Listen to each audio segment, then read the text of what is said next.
La mentira forma parte de la naturaleza humana. Todos mentimos, en mayor o menor medida, ya sea para protegernos, para evitar el sufrimiento o impresionar a los demás. Existen muchas razones, pero algunas de estas mentiras son tan grandes y elaboradas que se convierten en parte de la identidad de quien las cuenta. Como suelo hacer, comenzaré este vídeo con una breve historia que muestra lo complejas que pueden llegar a ser estas mentiras.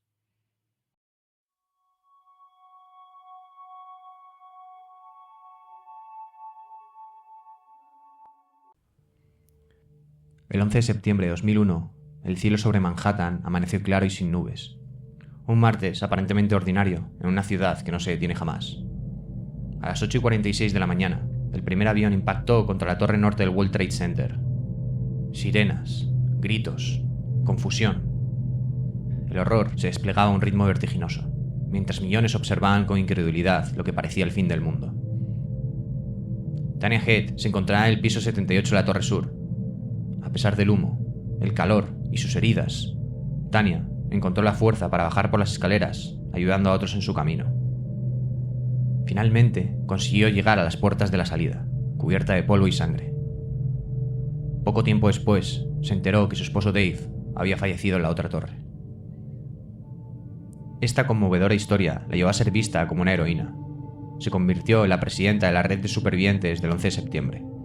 Cada vez que contaba su historia, la audiencia quedaba atrapada por sus detalles desgarradores y su voz temblorosa al describir los horrores de aquel día. Pero, en 2007, se supo la verdad.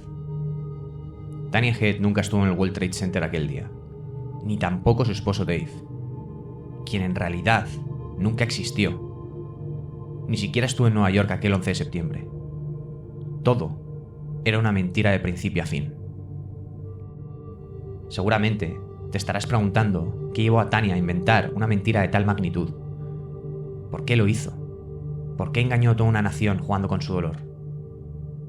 Tal vez esta mentira, como muchas otras, surgió de la necesidad humana de pertenencia y validación social. Quizá Tanya buscaba desesperadamente ser parte de algo más grande que ella misma. Deseaba ser reconocida y querida en medio de una tragedia que unió a millones de estadounidenses. Tal vez la mentira fue su única manera de llenar un vacío emocional profundo, uno que la vida real no había logrado satisfacer. Pero lo cierto es que nunca podremos saberlo con certeza. Existen múltiples razones que pueden llevar a la mentira, y en este vídeo trataré de explicarlas.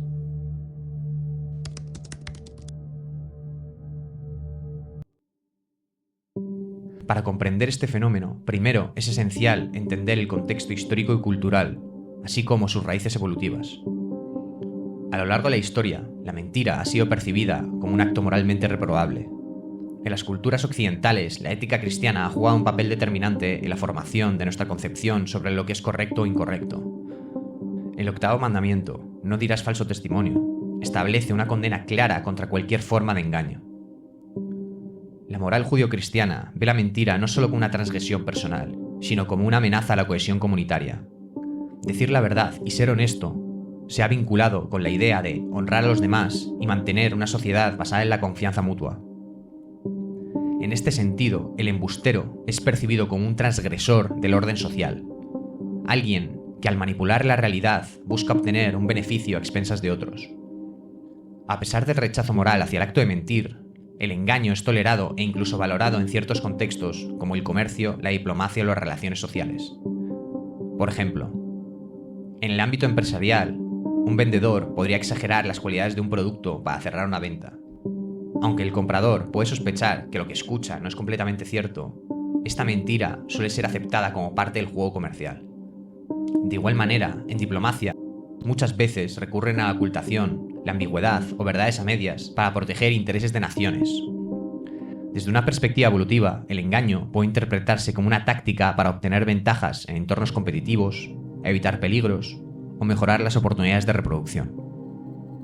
Estudios antropológicos sugieren que la mentira apareció al mismo tiempo que el lenguaje. Aunque la comunicación honesta es esencial para cooperar y poder coordinarnos cuando existe un objetivo común, el lenguaje también ha servido como una herramienta para el engaño, especialmente en situaciones donde el emisor y el receptor persiguen objetivos distintos. En lugar de recurrir a la violencia para obtener recursos o asegurar la descendencia, los humanos comenzaron a utilizar el lenguaje para manipular a los demás. En estos primeros grupos humanos, aquellos individuos que lograban manipular la información a su favor obtenían mejores posiciones dentro de la jerarquía, lo que les daba acceso a más recursos, mejores compañeros reproductivos y mayor protección. Esta forma de comportamiento no es exclusiva del ser humano. En el reino animal, numerosas especies han desarrollado estrategias de engaño como parte de su lucha por la supervivencia. El camuflaje de algunos animales, como los camaleones, o las señales falsas que envían ciertos insectos y aves para disuadir a sus depredadores, son formas primitivas de engaño. La evolución de estas tácticas en el reino animal sugieren que el engaño es una estrategia biológica válida para maximizar las probabilidades de supervivencia. Sin embargo, es importante subrayar que la mentira no siempre tiene fines egoístas o competitivos. Veamos ahora los distintos tipos de razones que llevan a la mentira.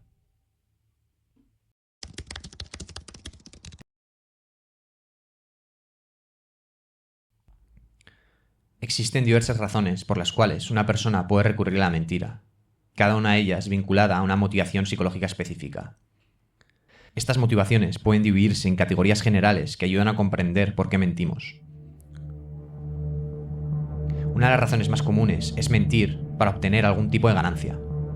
Las mentiras motivadas por la promoción son aquellas que buscan un beneficio, y bajo esta categoría encontramos diferentes tipos de recompensas que los mentirosos intentan conseguir. A lo largo de la historia existen innumerables ejemplos de personas que han mentido para obtener dinero y poder. Un ejemplo famoso de engaño económico es el realizado por Charles Ponzi, quien dio nombre a su famoso esquema. Estafó a miles de personas haciéndoles creer que sus inversiones eran seguras, cuando en realidad estaba construyendo una estafa piramidal que inevitablemente colapsaría. Por otro lado, uno de los engaños más notorios de la historia política fue el que perpetró Adolf Hitler contra el primer ministro británico Neville Chamberlain en 1938. El 15 de septiembre de ese año, ambos líderes se reunieron en un intento desesperado por evitar una nueva guerra mundial. Hitler, que ya había anexionado a Austria a Alemania unos meses antes, exigía que una parte de Checoslovaquia, conocida como los Sudetes, también fuera cedida a su país. Lo que Chamberlain no sabía era que Hitler ya había movilizado al ejército alemán para atacar Checoslovaquia, pero necesitaba tiempo para que las tropas estuvieran completamente preparadas. Durante la reunión, Hitler engañó a Chamberlain prometiéndole que, si los checos satisfacían sus demandas, él garantizaría la paz. Chamberlain creyó en la palabra del dictador, persuadió a los checos para que no movilizaran a su ejército, lo que permitió a Hitler ganar tiempo. El primer ministro británico incluso defendió en el Parlamento la buena fe de Hitler, sin saber que éste ya tenía planes de invasión. Hitler consiguió engañarle porque supo aprovecharse de alguien que deseaba ser engañado para evitar el conflicto. Por otro lado, otro tipo de mentiras serían aquellas que buscan una ganancia emocional. Estas no se relacionan directamente con el dinero o el poder, sino con la necesidad de experimentar una sensación placentera. Por ejemplo, en las discusiones de pareja o con amigos, en ocasiones uno de los miembros recurre a la mentira con el objetivo de, entre comillas, ganar la disputa. Este tipo de victoria emocional, aunque pasajera, provoca satisfacción. Otra forma de mentira por promoción es la que se realiza por razones sociales. Las mentiras destinadas a mejorar el estatus social han crecido de manera exponencial en la era digital, donde las redes sociales permiten a las personas proyectar versiones idealizadas de sí mismas. Fingir tener una vida perfecta para obtener aceptación y aprobación se ha convertido en algo muy común. Los me gusta y comentarios positivos que recibimos en estas plataformas generan una gratificación inmediata que refuerza este comportamiento, haciendo que la mentira se convierta en una herramienta para obtener una imagen falsa. Por otro lado, no todas las mentiras se cuentan para ganar algo. Algunas se dicen para protegerse de pérdidas. Este segundo tipo de mentiras, las motivadas por la protección, son más peligrosas, ya que se suelen asumir más riesgos, por el hecho de que el ser humano tiene una tendencia natural a evitar cualquier tipo de pérdida. Uno de los motivos más comunes en este tipo de mentiras es el encubrimiento de malas conductas. Aquí, la mentira no pretende mejorar la imagen de la persona, sino evitar que ésta se deteriore. Un ejemplo claro es un estudiante que miente sobre haber perdido una tarea para ocultar que nunca la hizo, tratando de evitar una mala nota o el reproche de sus profesores. Otras mentiras relacionadas con la protección son aquellas que se realizan para evitar situaciones incómodas. desde el niño que finge estar enfermo para no ir a la escuela, hasta el adulto que inventa excusas para no asistir al trabajo o a ciertos compromisos sociales. Aunque parecen inofensivas, estas mentiras tienden a acumularse y a generar mayores problemas a largo plazo cuando la verdad inevitablemente sale a la luz. No todas las mentiras tienen como objetivo evitar algo o obtener un beneficio personal inmediato. A veces se utilizan para influir y generar un impacto en el otro. En estos casos, el mentiroso puede actuar con fines maliciosos o altruistas. Las mentiras maliciosas están diseñadas para dañar a otras personas, ya sea por venganza, celos o simplemente por el deseo de causar sufrimiento. En estas situaciones, el mentiroso obtiene un beneficio a costa del sufrimiento de otros, haciendo que el otro pierda algo. Por ejemplo, una oportunidad, una relación o su reputación. En contraste, existen las mentiras altruistas, donde la intención es ayudar a los demás. Un claro ejemplo de ello son las llamadas mentiras piadosas, aquellas que se dicen para proteger a alguien de una verdad dolorosa o incómoda. Aunque este tipo de mentira puede parecer benigna, no deja de ser una manipulación de la realidad, y las consecuencias a largo plazo pueden llegar a ser perjudiciales. A veces los motivos que llevan a alguien a mentir son desconocidos, incluso para el propio mentiroso. En otras ocasiones, las mentiras podrían ser producto de un trastorno psicológico, como el caso de la mitomanía o la pseudología fantástica. Este es un cuadro caracterizado por la continua fabricación de falsedades respecto a cualquier ventaja que pudiera obtenerse. Este tipo de trastorno aparece con cierta frecuencia en trastornos de personalidad como el límite, el histriónico y el antisocial. Las principales características de la pseudología fantástica son el patrón repetitivo de mentiras, que puede perdurar años o incluso toda la vida, y la presencia de un objetivo o finalidad, como una ganancia económica o la mejora de la imagen social.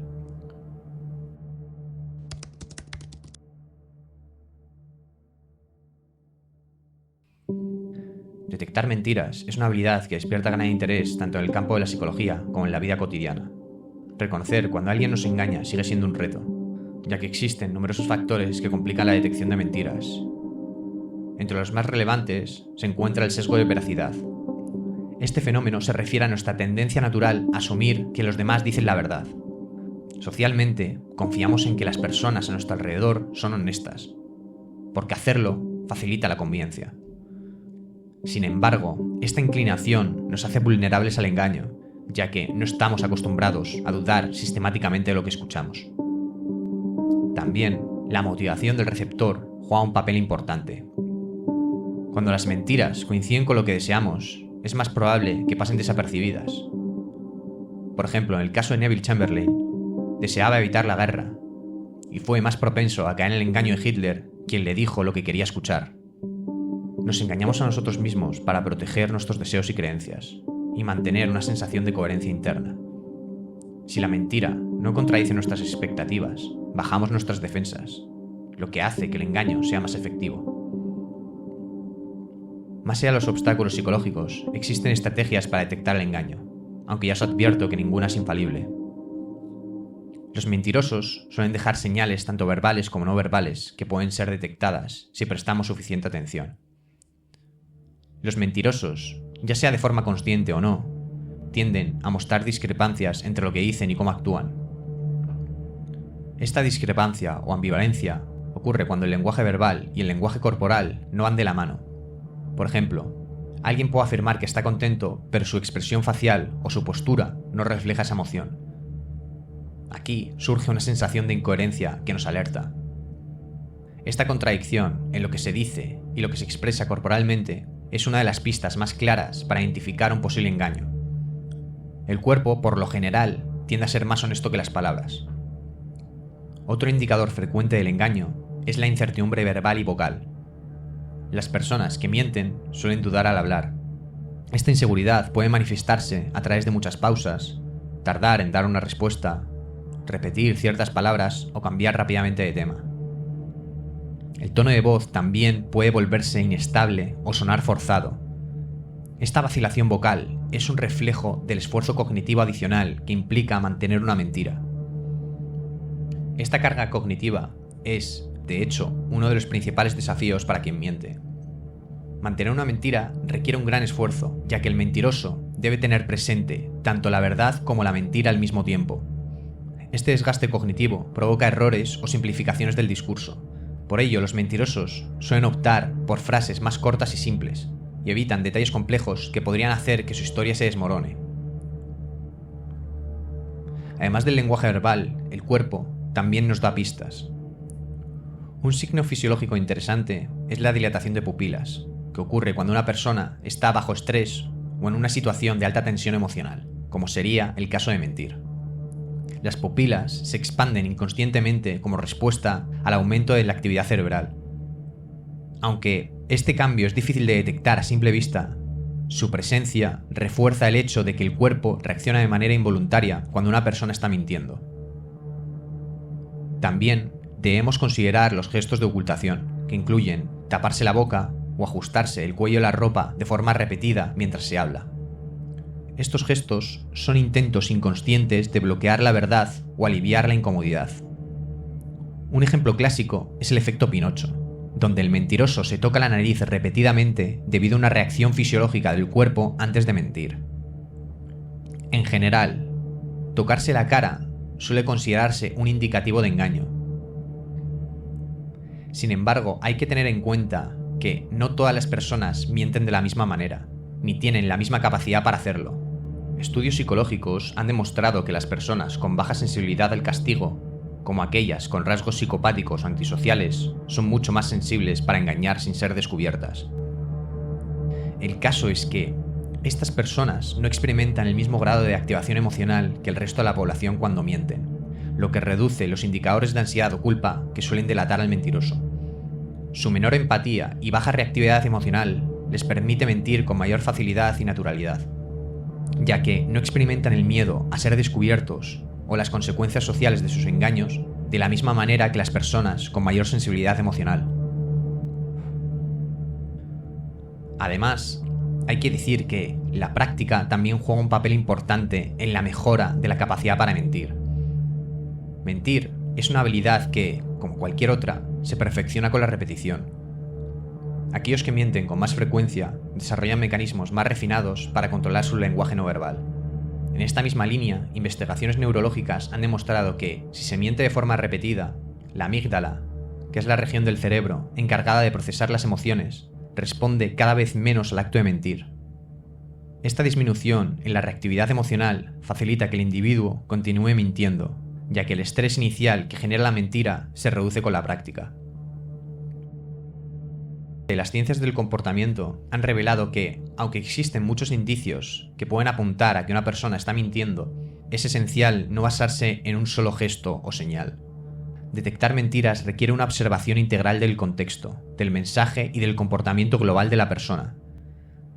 Un solo gesto no es suficiente para acusar a alguien de mentir. Sin embargo, cuando varios gestos y señales se sumen, es mucho más probable que el engaño esté presente. Para terminar, os dejo con esta última cita que me ha gustado y creo que ilustra bastante bien la complejidad de la mentira. Si la falsedad, como la verdad, tuviese solo un rostro, estaríamos mejor, ya que podríamos considerar cierto lo opuesto de lo que dijo el mentiroso. Pero lo contrario a la verdad tiene 1000 formas y un campo ilimitado. Si os ha gustado el vídeo, no olvidéis en suscribiros, darle like y compartirlo. Y si os interesa, en el futuro puedo hacer un vídeo sobre las estrategias que usan los medios de comunicación para manipularnos. Hasta la próxima.